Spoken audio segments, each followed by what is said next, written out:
Laterite mine వర్గీకరణలో జరిగిన మార్పులపై కేంద్ర గనుల శాఖ మంత్రి కిషన్ రెడ్డికి ముఖ్యమంత్రి చంద్రబాబు లేఖ రాశారు. లాట్రైట్లో అల్యూమినియం 20% లేదా అంతకంటే ఎక్కువ ఉంటే దాన్ని ఉప ఖనిజంగా కాకుండా బాక్సైట్గా పరిగణించాలంటూ ఇటీవల కేంద్రం ఉత్తర్వులు జారీ చేసింది. కేంద్రం తెచ్చిన మార్పుల వల్ల ఏపీ ఎదుర్కొంటున్న ఇబ్బందులను లేఖలో ప్రస్తావించారు.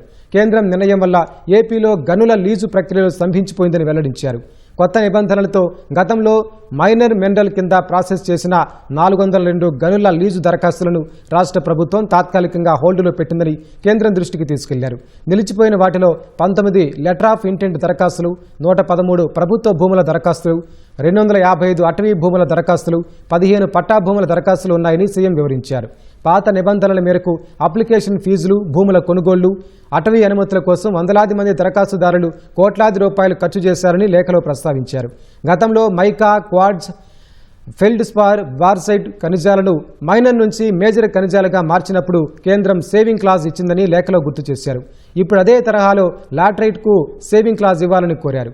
సడలింపిస్తే వందలాది మంది దరఖాస్తుదారులకు ఆర్థిక నష్టం తప్పుతుందని, కోర్టు వివాదాలు రావని లేఖలో వివరించారు.